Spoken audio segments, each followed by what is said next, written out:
झारखंड दौरे पर राजधानी रांची पहुंचे कोयला व खान राज्य मंत्री सतीश चंद्र दुबे झारखंड नागरिक परिषद द्वारा सम्मान समारोह में शिरकत किए। इस मौके पर जहां खनिज संपदा सहित कई मुद्दों पर चर्चा हुई, कोयले की रॉयल्टी सहित तमाम मुद्दों पर बातचीत करते हुए केंद्रीय राज्य मंत्री ने कहा कि झारखंड का जो बकाया रॉयल्टी है वो मिलेगा, लेकिन झारखंड सरकार से जो सपोर्ट मिलनी चाहिए वो नहीं मिल रहा है।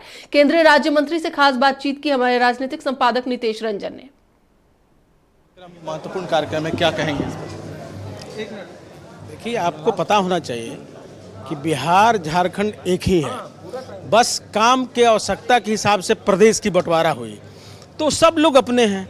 अपने लोगों से मिलने में अपने लोगों को कितना आनंद आता है आप देख लीजिए, अनुभव करिए। अपने परिवार के लोग हैं, झारखंड के हम भी एक पार्ट हैं, तो आए हैं बीच में तो सब लोगों को उत्साह। लगातार जो है रॉयल्टी का मामला उठता है, उस पर क्या कहेंगे झारखंड गवर्नमेंट? देखिए, रॉयल्टी ऐसे हम कोल जितना हम निकालते हैं, बिक्री करते हैं, उसका 18% देते हैं, 14% डायरेक्ट देते हैं और उसके बाद जिला विकास के लिए देते हैं। और जो बाकी सुप्रीम कोर्ट का मामला का आप चर्चा कर रहे हैं, तो रॉयल्टी जो बकाया है वो दिया जाएगा। अच्छा, सीबीआई एक्ट के तहत जो जमीन वापस करने का मैटर था, उसको लेकर अभी वर्तमान में देखिए, जो सपोर्ट होनी चाहिए झारखंड गवर्नमेंट को जो वर्तमान में है, वो कोल इंडिया का या क्रिटिकल मिनरल के लिए नहीं दे पा रहा है, जिससे यहाँ का विकास अवरुद्ध है।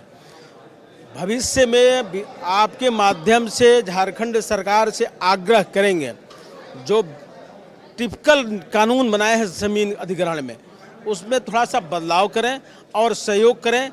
जितना रॉयल्टी उनका है आज भी मिल रहा है, कल भी मिलेगा। हेमंत जी कर रहे हैं, लगातार हम विकास कर रहे हैं। देखिए, अब हेमंत जी की भी बात जहाँ तक आप बोल रहे हैं, आप ही बताइए, जिस प्रदेश का मुखिया जेल और बेल का खेल करता हो, जो जमीन अधिग्रहण में जो जमीन नाजायज ढंग से कब्जा किया हो या उसका खरीद पोख्ते में दलाली किया हो या लेन देन में किया हो, जिसके ऊपर जांच चल रही हो, वो आदमी आज कहता है मैया स्कीम तो उन्होंने धरातल पर उतार दी। आप बगल के छत्तीसगढ़ को देखिए ना, वहाँ हम बढ़िया स्कीम चला रहे हैं कि नहीं? उनकी सरकार है तो कुछ भी घोषणा कर सकते हैं।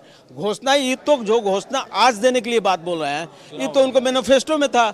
सरकार बनते बनते दिए होते तो नहीं दे पाए। अब प्रलोभन देने वाली, जनता को दिग्भ्रमित करने वाली योजना चला रहे हैं। चलिए, आपने सुना कि किस तरीके से कोयला खान मंत्री ने साफ तौर से कहा कि सरकार सिर्फ प्रलोभन देने का काम कर रही है। कैमरा पर्सन कुणाल के साथ नितेश रंजन, नक्षत्र न्यूज, रांची।